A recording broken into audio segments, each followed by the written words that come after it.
Ave Dominus Nox, brothers, it is I, the Night Painter, back again for another episode of the Night Painter Paints and Rants. Now, on to the rant. So, this is another story of mine. It's on the subject of what I call the difficult clients. So difficult clients, I categorize them or I describe them, define them as clients who are difficult because they are not paying.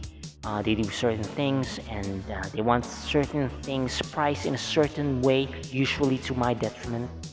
So again, difficult. They are difficult. Anyway, this particular difficult client, we shall call him Perry Saturn. Okay, if you know Perry Saturn is a wrestler from way back in the 90s, if I'm not mistaken, so you can slowly tell how old I am. Anyway, so Perry Saturn is a big shot collector. Not really sure if he is a big shot collector. He acts like it. He sounds like it, He sounds like, one of those types, sounds like the type of guy that owns half of the city he's living in. And hey, who knows? Maybe he does own it.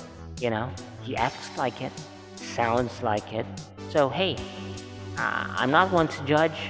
So again, Harry Saturn likes to collect things and likes to buy things, particularly the Warhammer stuff. The stuff that we love. Okay, I'm not judging about that, and that is not the subject of this. So unfortunately for him, he doesn't have time to paint some of his stuff because hey, everybody's busy. So everybody's busy. He's busy. So from what I know, okay, from as far as my knowledge is concerned, he has I think he has a painter. We shall call this guy the Blight King. The Blight King is a commission painter such as myself, and unfortunately, he's a bit of a rich kid. And so, unfortunately, he doesn't have a concept of deadline. I think again, this is from what I know. Okay, so word from the grapevine, if you will. Um, he usually his work takes a long time. We are talking months, if not years. Well, maybe years is a bit of a exaggeration. Months. Well, suffice to say, it's a long time. So, again, speculation on my part. I think Perry Saturn was like, maybe I should employ someone else to do this. So, enter the Night Painter, me. So, he contacted me via Messenger. We already know each other personally via common friends. I think that was before Guy B's time. Guy B just, he wasn't in the picture. A long time, but maybe not that long, but, Anyway, so we know each other personally. So, and this particular conversation happened via Messenger, written text-based messenger. So what happened was he contacted me and was like, oh, man, I wanted this particular thing. I forgot the model itself, but particular thing to be, just painted up and stuff. And I was like, okay, no problem. And this is the price. And so, a little background on my price. My prices are already low. I don't charge too much. If you look at the market here, at least here in my neck of the woods, my prices are actually the on the low end. Mainly because one, this is not my day job. Okay, I have other sources of income. So and at the same time, two is you just price it accordingly. I do this for fun and a little bit of money, but just for fun. So I don't price that high. I don't give, I don't charge an exorbitant amount of price, unlike others. Unfortunately, we're gonna name some of them in the future, but so that's the background for my price. So I gave him the price, already low if I'm not, if I can remember correctly. So he got the price and he started haggling. Okay, so now this is the problem because haggling is sometimes I permit it, most of the time not. Because again, I'm already operating at a low price range. Okay, so if I go lower than that, and I've always been clear about these things, I always say, yeah, I can go as low as this, and that's it. Then people were just, well, started haggling, and I was like, oh no, it's not the case. But in this particular conversation, he started haggling, and automatically, well, not automatically, but I did a little bit of back and forth with the price, and ultimately, what I said is that I think you should just go to another guy that can accommodate this certain work at your certain, budget. And I can remember I said it in a non-disrespectful way. Maybe not the same words that I just said, but pretty close because basically this is how I say things. But unfortunately, when he saw that and I said that to him, guy just lost his shit.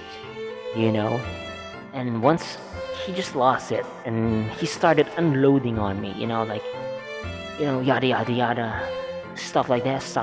And he even started doing this juvenile thing, of this kind of like this low-key insult. I think you've heard of this, but he started, well, if you just needed the money, you can just say it, man. I can just give it to you. I can afford these things. He started doing that, and the thing is, that's the case. That is the truth. He can't afford this. Unfortunately, people who haggle. I'm not generalizing, okay? Because some people do haggle, and they have, they'd have limited budget, right? And I can understand that. Most of the time, I accommodate those guys, because I just know. But then there are those that haggle just for the sake of it, It's more of an ego-driven thing. It's a narcissistic driven thing that they do. That they just want to one-up one-up people via haggling. So again, it's an ego-driven thing, just a little bit of background on me. I am a psychologist by trade. Okay, so I know these things. Maybe yeah, I know these things. Some people just do haggling just for the ego. Just again ego-driven. And unfortunately, I'm not saying Perry Saturn is ego-driven. I'm not saying he's narcissistic. You might be saying, oh man, NightPainter is hating on Perry. No, who knows? Who knows? Maybe he does have limited budget, but I don't think that's the case because again, he's rich. Okay, that's not a problem on his end.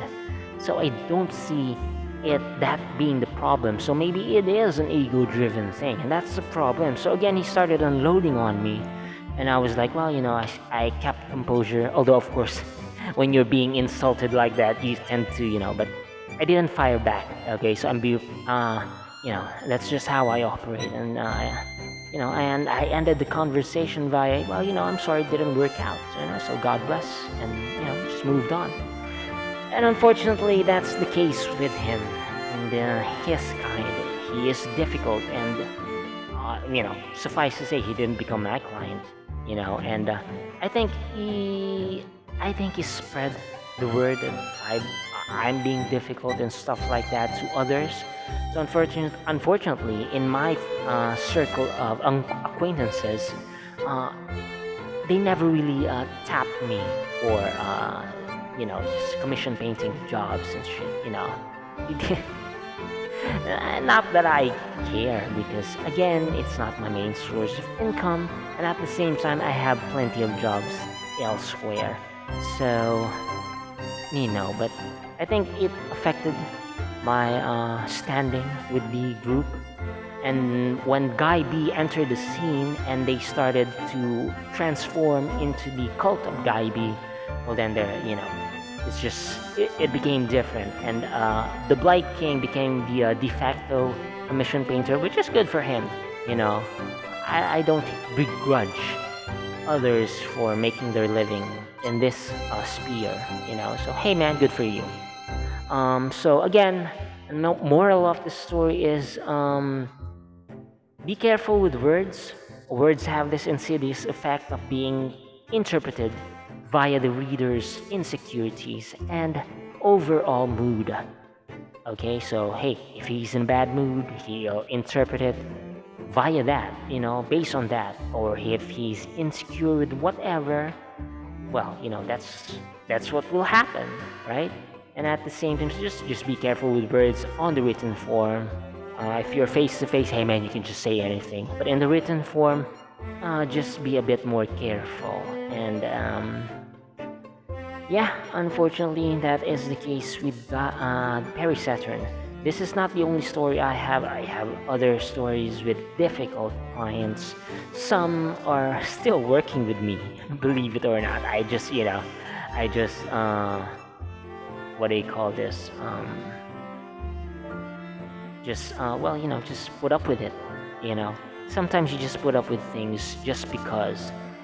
Sometimes they pay well, you know, and then you just put up with it. Hey, but in this case, none of that happened because he was a problem from the get-go, you know. And I'm not judging him. Maybe you're saying I'm hating on Perry again. I'm not. Maybe who knows? Who knows? Maybe I was the problem. In his perspective, I was the problem. Okay, but you know, life is just like that. It's just based on perspectives, you know. In his perspective, I'm the problem. In mine, or in my perspective, he's a bit of a dick, you know.